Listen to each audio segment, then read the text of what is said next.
My husband left me homeless with our newborn in winter. When I begged my family for help, they said, should have thought of that before getting pregnant. Hi friends. Before we begin, don't forget to subscribe and share where you're watching from in the comments. Now let's go back to the story.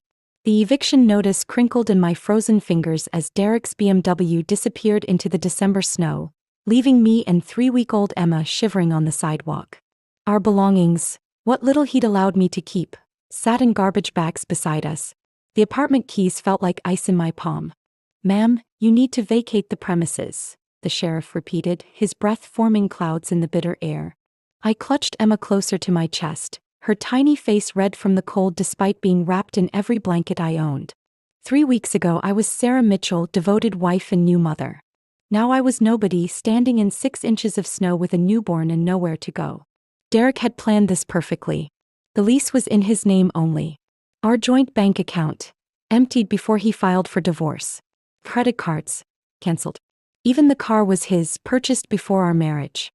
He'd left me with exactly nothing except a baby and the clothes on our backs. Where are we supposed to go? I whispered to Emma, her small fingers grasping at my coat. The sheriff's expression softened. You got family? Someone who can help? I pulled out my phone with trembling fingers. I did have family. Parents who'd raised me with love, a sister who'd been my maid of honor, a brother who'd walked me down the aisle when Dad's arthritis flared. Surely they'd help. They had to help. The phone rang once, twice. Mom. My voice cracked. I need help. Sarah? What's wrong? Mom's voice carried that familiar mixture of concern and impatience I'd grown up with. Derek left me. He filed for divorce and had me evicted. I'm standing outside with Emma in the snow. I have nowhere to go. Silence stretched across the line. I could hear the television in the background. Dad watching his evening news, the same routine they'd maintained for 30 years. Oh, honey, Mom's voice had shifted, becoming careful, measured. This is a lot to process. You know Dad's still recovering from his surgery and we just don't have the space. Mom, I'm not asking to move in permanently. Just until I can figure something out. Emma's 3 weeks old. It's 12 degrees outside. Sarah, you need to understand our position. We're on a fixed income. We can't afford to support 2 extra people. And honestly, she paused and I heard her whispering something to Dad. Well, we did warn you about Derek. We told you he seemed controlling, but you wouldn't listen. My chest tightened. Are you seriously lecturing me right now? While your daughter and granddaughter are homeless. Don't take that tone with me, young lady. You're 32 years old. You made adult choices and now you need to handle the adult consequences. Maybe this is exactly the wake-up call you needed. The line went dead. I stared at the phone, snow collecting on the screen. Emma had started crying, her wails echoing off the empty street. My hands shook as I dialed my sister's number. This couldn't be happening. Not my family. Not the people who'd raised me to believe family always came first. Lindsay, thank God you answered. The words tumbled out between Emma's cries. I need your help. Derek left me and I'm homeless with Emma. Can we please stay with you tonight? Wait, what? Sarah, slow down. Derek left you. I explained everything quickly. The divorce papers, the eviction, Derek's calculated financial abuse. Lindsay listened without interrupting and for a moment hope bloomed in my chest. Sarah. That's horrible. She paused. But I just don't see how we can help right now. Kevin's already stressed about his job situation and with the kids' schedules. We barely have enough room as it is. Lindsay, I'm not asking to move in permanently. Just one night. Emma needs warmth and food. I know. But you have to understand, Kevin's really weird about having people in his space. And honestly, Sarah, this whole situation, it's kind of your fault, isn't it? The words hit like a physical blow. My fault? I mean, we all knew Derek was bad news. The way he isolated you from everyone, controlled your every move. We tried to tell you, but you kept defending him. You chose him over us repeatedly. And now you expect us to drop everything and fix the mess you created. Snow was soaking through my shoes and Emma's crying had intensified. Lindsay, please. I'm begging you. Your niece is 3 weeks old and it's freezing. Look, maybe this is what you need. Maybe hitting rock bottom will finally teach you some independence. You've been making terrible decisions for years, Sarah. Someone needs to say it. Are you listening to yourself? You're my sister. And you're a grown woman who should have thought about this before getting pregnant with a man who clearly didn't want to be a father. Don't you dare try to guilt me into enabling your poor choices. The line went dead. Emma's cries had turned desperate, hungry. I tried my brother next. Michael's phone went straight to voicemail. I called again. And again. Finally he picked up, annoyed. Sarah, what the hell? I'm at dinner with clients. This better be an emergency. It is an emergency. Derek divorced me and had me evicted. Emma and I are homeless in a snowstorm. I need help. Jesus Christ, Sarah. You sure know how to pick them, don't you? I explained the situation again, my voice getting hoarser with each repetition. Michael listened with the impatient silence I remembered from childhood, the way he'd listened to Dad's lectures while mentally calculating his escape. Look, I'm sorry this happened, but I can't help you right now. Melissa and I just bought the new house and we're stretched thin financially. Plus, she's already dealing with morning sickness with her pregnancy, and having a crying baby around would just make everything worse. Michael, it's one night. Emma's your niece. I get that, but you need to be realistic here. This isn't our problem to solve, Sarah. You married Derek against everyone's advice. We all told you he was controlling and manipulative, but you wouldn't listen. You cut us off for him, remember? 2 Thanksgivings in a row you chose his family over ours. The accusation stung because it held a grain of truth. Derek had been masterful at creating conflicts around family gatherings, making me choose between keeping peace with him and spending time with my relatives. That doesn't mean you abandon me when I need help most. Nobody's abandoning you. We're just not enabling your poor decision-making anymore. Maybe if you'd listened to us about Derek instead of being so stubborn, you wouldn't be in this mess. His voice softened slightly. Look, call social services or something. They have programs for situations like this. But Melissa and I can't get involved. It's not fair to ask us to fix problems you created. After Michael hung up, I sat in my car, Derek's old Honda that he'd generously left for me, probably because it barely ran, and stared at my phone. 3 calls. 3 rejections. 3 family members who'd rather lecture me than help their granddaughter and niece survive the night. Emma had finally stopped crying, exhausted. Her tiny face was pale and her breathing seemed shallow. Panic crept up my throat. I needed to get her somewhere warm fast. I scrolled through my contacts, landing on my Aunt Carol, Mom's sister. We weren't close, but maybe. I pressed record on my voice memo app before dialing. Something told me I'd need evidence of these conversations later. Carol, it's Sarah. I'm so sorry to bother you this late. Sarah. Honey, what's wrong? You sound terrible. I explained everything again, my voice steady despite the tears freezing on my cheeks. Carol listened patiently, making sympathetic sounds. Oh, sweetheart. I'm so sorry. Derek always seemed like such a charming man, but you never really know people, do you? Hope flick-led. Carol, I wouldn't ask if I had anywhere else to go. Emma needs warmth and food. Just for tonight until I can figure something out. Oh, honey. I wish I could help. I really do. But Tom and I are leaving for Florida tomorrow morning.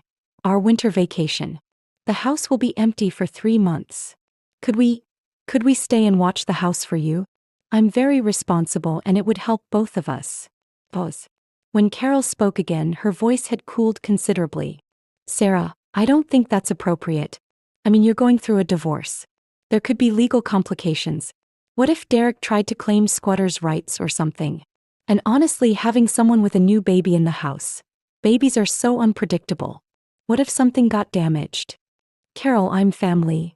I know, dear. And I feel terrible about this whole situation. But you have to understand, actions have consequences. You chose to marry Derek despite everyone's concerns. You chose to have a baby with him. These were adult decisions and now you need to handle the adult consequences. Maybe this is God's way of teaching you some hard lessons about independence and self-reliance. Another hang-up. Another recording saved. I was starting to see the pattern. I kept calling, working through every family member I could think of. My cousin Jennifer, who I'd helped through her own divorce 2 years earlier. My uncle Paul, who'd borrowed money from me when his business was struggling. Cousin Mark, who'd stayed with us for a month when he'd lost his job. Every conversation followed the same script. Initial sympathy followed by excuses followed by lectures about personal responsibility. And every conversation was quietly recorded on my phone. Jennifer was particularly brutal. Sarah, I hate to say this, but we all saw this coming. Derek was obviously using you, but you were so blinded by whatever hold he had over you that you couldn't see it. We tried to warn you, but you chose him over family every time. Remember when you missed Grandma's 80th birthday because Derek had planned that ski trip? Or when you skipped Dad's retirement party because Derek said he needed you to host his work colleagues? Those were compromises, Jennifer. That's what marriage is. No, Sarah. That was manipulation. And now you're asking us to clean up the mess you made by ignoring our advice for 3 years. At some point, you have to take responsibility for your choices. She'd been right about Derek's manipulation but wrong about everything else. I'd tried to balance my marriage with family relationships, but Derek had been subtly sabotaging every attempt. Family gatherings became sources of conflict. He'd pick fights before events or create emergencies that required my immediate attention. Gradually, it became easier to just avoid the drama. But now, sitting in a freezing car with my newborn daughter, I realized none of that mattered to my family. They'd decided I'd chosen Derek over them, and now they were choosing their resentment over Emma's basic survival. Uncle Paul's rejection was particularly painful. Sarah, you know I love you, but this isn't our problem to solve. You made your bed and now you need to lie in it. Maybe this experience will teach you to make better choices in the future. By midnight, I'd called everyone. The answer was always the same. The women's shelter downtown was full. The second shelter I tried didn't take infants. The third had a 2-week waiting list. By 2 a.m. I was driving around the city, running the heater in the car to keep Emma warm, burning through the little gas I had left. At a 24-hour McDonald's, I changed Emma's diaper in the bathroom and tried to feed her. She was lethargic, her skin cold to the touch. Fear clawed at my chest. I needed help and I needed it now. I called 911. 911, what's your emergency? I have a 3-week-old baby and we're homeless in this weather. I'm scared she's getting hypothermic. I need to know where I can take her to get warm. The operator was kind, giving me addresses for emergency overnight warming centers. But when I arrived at the first location, the volunteer shook her head sympathetically. We can take you, but we don't have facilities for infants. No cribs, no baby supplies. And honestly, with this many people in close quarters, it's not sanitary for a newborn. The second warming center said the same thing. The third was closed due to a burst pipe. As dawn broke, I found myself in the parking lot of the hospital where Emma had been born just 3 weeks earlier. I'd been so happy that day, so full of hope for our little family. Now I was contemplating surrendering my daughter to child services because I couldn't provide basic shelter. But then I remembered something Derek had said during one of his rants about my useless family. Something about my grandmother's will that I'd never thought much about. Grandma Rose had died when I was in college, leaving behind her small house and a few investments. Mom had always handled the estate details, but Derek had mentioned seeing paperwork that seemed unusual. I pulled out my phone and scrolled through my contacts. There was one person I hadn't called yet, Grandma Rose's old lawyer, Mr. Henderson. He was ancient, probably retired, but maybe. The phone rang 6 times before a creaky voice answered. Henderson speaking. Mr. Henderson, this is Sarah Mitchell. Sarah Coleman before I got married. Rose Coleman was my grandmother. Sarah. My goodness, how are you, dear? I haven't heard from your family in years. Mr. Henderson, I'm calling about Grandma Rose's estate. I'm in a difficult situation, and I need to understand exactly what she left behind. There was a pause. Well, dear, that's an interesting question. Your grandmother's will was quite specific, and frankly, I've been wondering for years why no one from the family has contacted me about the remaining provisions. My heart started pounding. Remaining provisions? Sarah, are you somewhere you can speak privately? This is important. I looked at Emma sleeping in her car seat. Sir, it's just me and my daughter. Your grandmother left her house and initial investments to be managed by your parents until you turned 30. But there were additional assets, stocks, bonds, a small property in Colorado, that were to be transferred directly to you on your 30th birthday. That was 2 years ago, dear. The world tilted. Additional assets? Quite substantial ones, actually. Your grandmother was far wealthier than anyone realized. She'd been quietly investing for decades. The current value of your inheritance is approximately $2.8 million. I pulled over to the side of the road, my hands shaking. Mr. Henderson, that can't be right. My parents never mentioned anything about additional money. They said Grandma left the house and about 50,000 in bonds. Oh, my dear girl. They've been receiving detailed quarterly statements about your account for 12 years. I send them directly to your mother as requested. The account has been growing steadily, waiting for you to claim it. Rage built in my chest like a slow fire. My parents knew. They'd known for 2 years that I had access to nearly $3 million, and they'd let me struggle in poverty with Derek. They'd watched him control every dollar, isolate me financially, and they'd said nothing. Mr. Henderson, what do I need to do to access these funds? Just come to my office with identification. The paperwork is straightforward. Sarah, may I ask why you're inquiring about this now? I told him everything. The divorce, the eviction, being homeless with Emma, my family's refusal to help despite having access to information about my inheritance. His voice turned icy. They told you to call social services while knowing you're a millionaire? Yes, sir. I'll have the paperwork ready within an hour. And Sarah? I think it's time we reviewed exactly what information your parents have received about your grandmother's estate over the years. By noon that day, I was sitting in a warm hotel room, Emma fed and sleeping peacefully. The bank transfer had gone through that morning, $2.8 million, plus accumulated interest. I wasn't just financially secure, I was wealthy. But money wasn't enough. Not after what my family had put us through. They'd let a 3-week-old baby suffer in freezing weather while sitting on knowledge of her mother's inheritance. They'd lectured me about responsibility while hiding information that would have prevented the entire crisis. I spent the afternoon listening to the recordings I'd made, my anger crystallizing with each cruel word, each sanctimonious lecture about adult consequences and poor choices. My family hadn't just abandoned me, they'd actively chosen to let me suffer while knowing they had the power to help. Mr. Henderson's office had provided more shocking details. My parents had been receiving quarterly statements showing the growth of my inheritance. They'd known the exact dollar amount down to the penny. Mom had even called his office 6 months ago to confirm the account was still growing appropriately for when I eventually matured enough to handle such responsibility. They'd been treating my inheritance like their own personal judgment call, deciding when and if I deserved access to my own grandmother's legacy. I called a private investigator that Mr. Henderson recommended. My family thought they could manipulate and gaslight me while controlling my financial freedom. They were about to learn exactly who they were dealing with. I need you to investigate my family's finances, I told the PI. Specifically, I need to know if they've received any benefits or made any claims related to an estate they've been managing for me without my knowledge. What kind of benefits? I'm not sure yet. But people don't usually hide nearly $3 million from someone unless they're getting something out of it.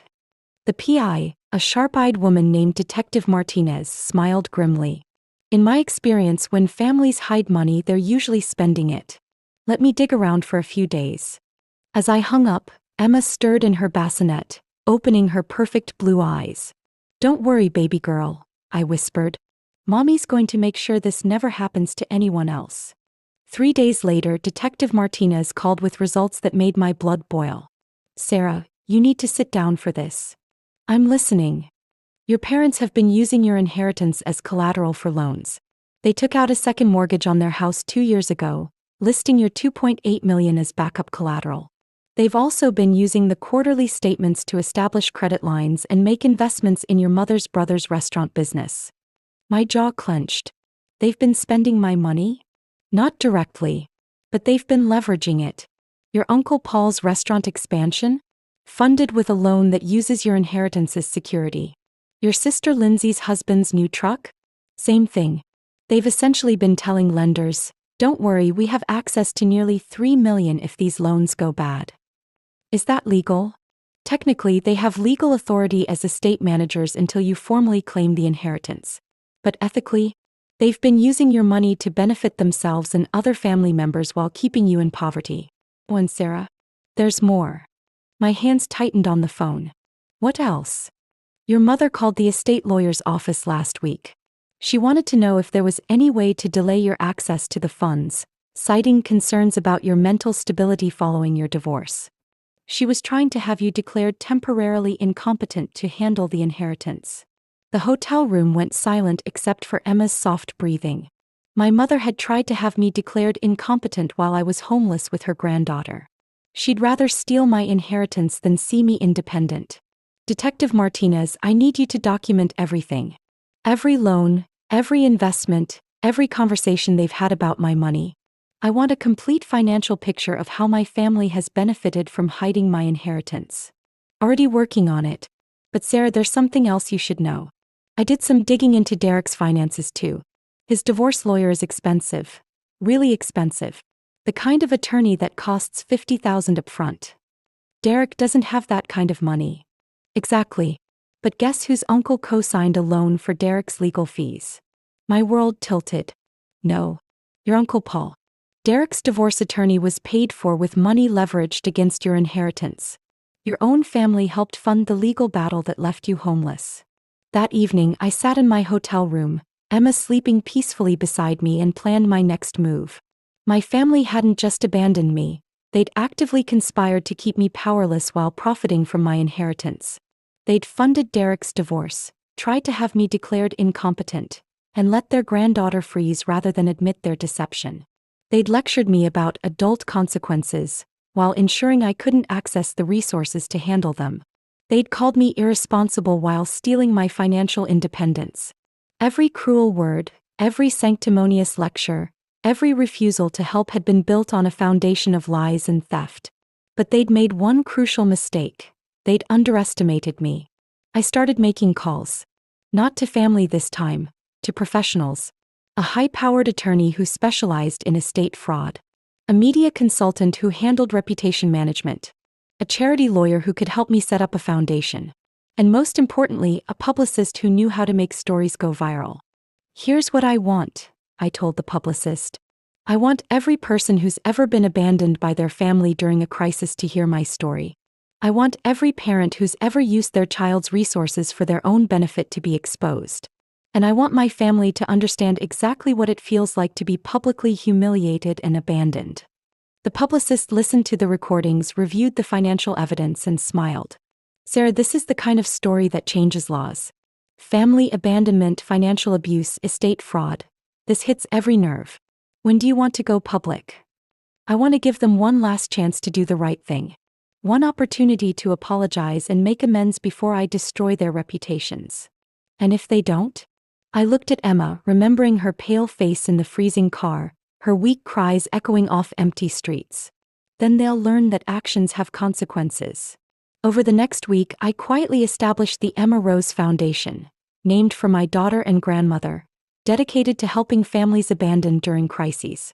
I set up emergency funds, legal aid programs, and temporary housing assistance. If my family wanted to lecture people about self-reliance, they'd do it from a position of public humiliation. I called a family meeting at Mom and Dad's house on a Sunday afternoon. I need to discuss something important with everyone, I told Mom. It's about Emma's future and I want the whole family there. They thought I was coming to apologize. To admit they'd been right about Derek, about my poor choices, about needing to learn from my consequences. They probably expected me to thank them for the tough love that had supposedly taught me valuable lessons. I arrived with Emma, Detective Martinez, my attorney, and a folder of evidence thick enough to choke a horse. The family was all there. Mom, Dad, Lindsay, Kevin, Michael, Melissa, Uncle Paul, Aunt Janet, and even Cousin Jennifer. They'd gathered like vultures ready to watch me grovel. Sarah, Mom said warmly, we're so glad you've come to your senses. We know it was hard, but sometimes people need to hit rock bottom before they can learn to stand on their own feet. Actually, Mom, I'm here to discuss Grandma Rose's inheritance. Specifically, the $2.8 million you've been hiding from me for 2 years. The room went dead silent. Dad's face paled. Mom's mouth opened and closed like a fish. I don't know what you're talking about, Mom stammered. Really? I pulled out the quarterly statements. These are copies of the financial reports you've been receiving about my inheritance. The same inheritance you used as collateral for Paul's restaurant loan, Lindsay's husband's truck, and Derek's divorce attorney. Uncle Paul stood up. Now wait just a minute. Sit down, Paul. You co-signed a loan for the attorney who left your grandniece homeless. You used my money to fund the legal battle that put Emma on the street in December. I turned to face the room. Everyone in this room abandoned a 3-week-old baby during a blizzard. You lectured me about responsibility while hiding nearly $3 million that belonged to me. You called me selfish and irresponsible while spending my inheritance on your own families. We were protecting that money. Mom started. You were stealing it. And when Derek left me with nothing, you let me suffer rather than admit what you'd done. You'd rather see Emma freeze than confess your lies. Here's what's going to happen, I said, my voice steady and cold. You're going to repay every dollar you've leveraged against my inheritance with interest. Paul, that includes Derek's legal fees. Lindsay, Kevin's truck loan gets transferred to your names entirely. Michael, Melissa, that house you just bought. Hope you can afford it without using my inheritance as backup collateral. The room erupted in protests, but I held up my hand. I'm not finished. Tomorrow morning, the Emma Rose Foundation goes public with the full story of how a wealthy family let their granddaughter become homeless rather than admit they'd been hiding her mother's inheritance. The recordings of every conversation, every cruel lecture about personal responsibility, every refusal to help while you sat on millions of dollars. You can't do this to us, Dad said weakly. We're your family. Family doesn't let babies freeze in the snow while hoarding their money. Family doesn't fund their daughter's divorce to keep her powerless. Family doesn't try to have someone declared incompetent to steal their inheritance. Mom's face had gone white. Sarah, please. We were just trying to protect you. From what? Financial independence? The ability to leave an abusive marriage? You kept me trapped with Derek by hiding the resources I needed to escape. Every day I stayed with him, every manipulation I endured, every moment of isolation. That's on you. I stood up, Emma sleeping peacefully in my arms. The foundation launches tomorrow.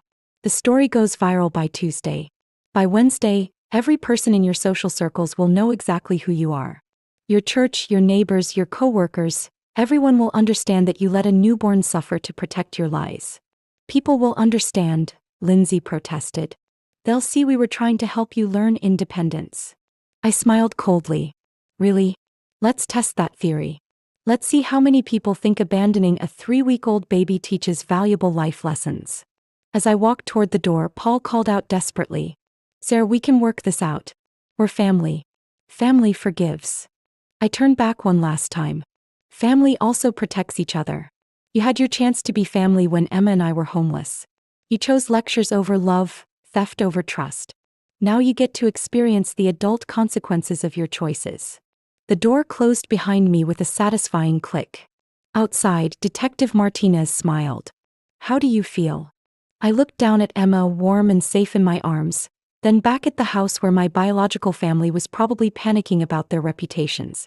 I feel like we're finally free. 5 years later, I stood in the boardroom of the Emma Rose Foundation, looking out at a wall covered with thank you letters from families we'd helped. The foundation had assisted over 10,000 people in crisis situations, providing emergency housing, legal aid, and financial support to those abandoned by their own families. Emma, now a bright 5-year-old, played quietly in the corner with blocks, building what she called houses for people who need them. She didn't remember that freezing December night, but she'd grown up understanding that home was about safety and love, not blood relations. My biological family had lost their house when the loans came due and their collateral disappeared. Uncle Paul's restaurant failed when the foundation's lawyers clawed back the fraudulent loans. Lindsay and Kevin divorced under the financial pressure. Michael and Melissa's marriage survived, but barely. Mom and Dad moved to a small apartment and avoided eye contact when they saw me around town. Some people called me vindictive. Others said I was justified. I didn't care about either opinion. What mattered was that families in crisis now had options, protection, and advocates. Emma looked up from her blocks. Mommy, did you have a family before me? I had people who shared my DNA, I said carefully. But you and I are each other's family now. Real family protects each other. She nodded solemnly and went back to building. On her latest structure, she'd made a sign that read, "No locks on love," a phrase she'd heard me use in interviews about the foundation's mission. That evening, as I tucked Emma into bed in our warm, secure home, she asked, "Mommy, why do some people hurt their families?" Because they forget that love means taking care of each other, especially when it's hard. But we'll never forget, right? Never, I promised, kissing her forehead. Our family is built on protection, not blood. On choice, not obligation. And on making sure no one else ever feels as cold and alone as we did that night. Through the window, snow began to fall, the first of the season. But inside our home, we were warm, safe, and surrounded by the chosen family we'd built from love, purpose, and the unshakable belief that everyone deserves protection when they're at their most vulnerable. The recording device on my nightstand caught Emma's sleepy whisper, "Mommy, I love our family. I love our family too, sweetheart. Sweet dreams." As her breathing evened out, I smiled and turned off the recorder. Some conversations were too precious for evidence. They were just for us.